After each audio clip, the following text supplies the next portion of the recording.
for the longest time, a lot of people have said that they feel like Khabib Nurmagomedov has looked invincible, and I feel like I've got a lot of respect for Khabib, and I feel like he is like one of the greatest MMA fighters of all time. Like, that's undeniable. One of the greatest lightweights of all time. That's undeniable. Like, he what he's done in the sport, like he's never been cut, he's never been bruised, never been in a difficult fight, barely lost 2 rounds in his entire career. He's barely got cut up, barely got hurt. For him to go from that to become what he became, like become one of the greatest lightweights of all time. I think he's the greatest lightweight that's ever lived in terms of pure fighting. His pure dominance in the octagon has been amazing.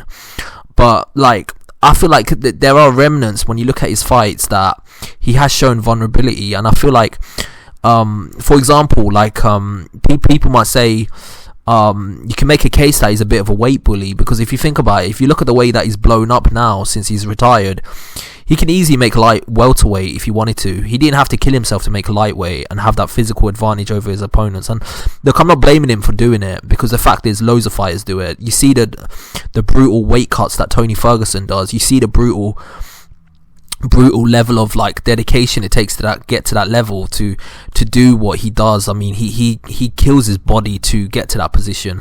But the fact of the matter is, right, I feel like he would have looked a lot more human if he fought at welterweight. I mean, imagine Kamaru Usman versus Khabib Nurmagomedov. That fight would have been incredible. And the fact is, if that fight would have happened, there's a very good chance that Khabib would not have just ragdolled the welterweight division. I mean, think about Khabib versus Colby Covington. Now, a lot of people hate Colby Covington, and fair enough. I mean, he does have a character that's a bit it's a bit in your face, and you can see why a lot of people dislike him, but you can't deny the guy can fight. And let's be real, do you really think he'll ragdoll Colby Covington the way he's been doing these other lightweights, like the way he was doing to Justin Gaethje and Dustin Poirier? I don't think he would. I think the size advantage, his wrestling ability, I think and on top of that, his tenacity, his striking ability is not bad. Like, he's got a lot going for him, and I feel like if he would have went up to welterweight and really tested himself, if he would have dominated welterweight the way he did lightweight, right, then in my opinion, I think it's undeniable. He's definitely the GOAT.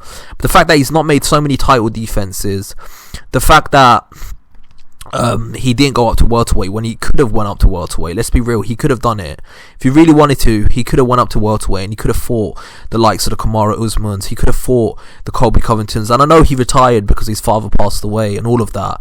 But the fact is, the fact that he killed his body to make weight, to make the lightweight limit, when he didn't have to. He could have fought for the welterweight in the welterweight division and dominated that division if he really wanted to prove himself.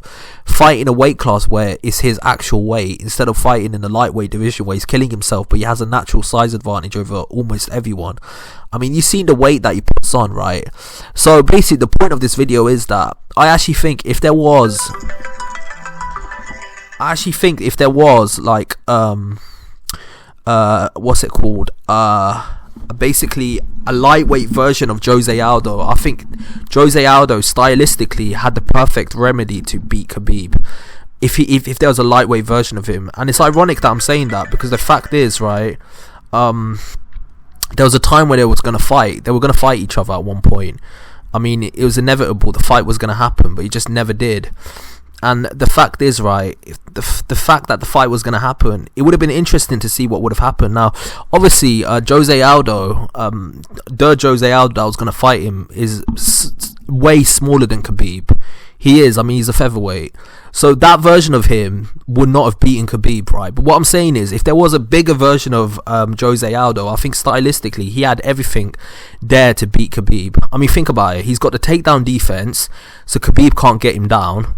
On top of that, he has the leg kicks. Now, and on top of that, he's very good in terms of his striking, his movement, the way he moves. I mean, he's got everything. The fact is, right, if you look at the Justin Gaethje fight, his last fight, and I know he had a lot going on there. He had his leg was broken, he had the mumps, he had a brutal weight cut, his father passed. But even then, you can see that he doesn't check leg kicks. So I think Jose Aldo, who's a prolific leg kicker, I mean, look at what he done to Uriah Faber's legs. They were completely decimated. I fighter like that would have given Khabib fits. Obviously that fight doesn't exist. There's no such thing as a lightweight or welterweight version of Jose Aldo. But if I was to concoct a fighter that could beat Khabib, I think that would be it. And don't get it twisted, I'm not taking credit away from Khabib. I think he's legitimately one of the greatest lightweights of all time, and he deserves all the credit that he's getting. But I think I think he was far from unbeatable. I feel like if he would have fought Kamaru Usman, I think Kamaru Usman would have beaten him. I think if he would have fought Gilbert Burns, I'm not saying Gilbert Burns would have beaten him, but that fight would have been competitive. Leon Edwards, that fight would have been competitive. There's several fighters that could have given him a good fight that he didn't fight. And look, I'm not blaming him. He made his legacy and he just left it alone. But I'm just thinking, man, if he dominated lightweight, then he went up to welterweight, dominated that division, then I think undisputed he would be the GOAT. Like he would be the man. Because let's be real, GSP done the same thing. To be fair, he didn't dominate the middleweight division, but he did win a title there. He dominated the welterweight division though. So yeah, I think in my opinion, GSP is the GOAT. Like the greatest of all time, like undeniably, like no peds, no controversy, so many title defenses. He's beaten everyone he's fought, and he's legitimately one of the greatest fighters that has ever been an MMA fighter ever. So yeah, that's just my thoughts. Tell me your thoughts about what I just said. I know there might be a few Khabib fans out there that might not like this video, but the fact is, it's just my opinion, and I think everyone's entitled to it. But I think if there was a lightweight version of Jose Aldo or welterweight version of Jose Aldo, I think that he would have the perfect style to beat Khabib. And it's ironic because they would have fought, but that fight never happened, and obviously they're beefing with each other as well. So yeah, that's just my opinion. Tell me your opinion below, and like and subscribe to the channel. I've got a lot more content coming your way. Peace.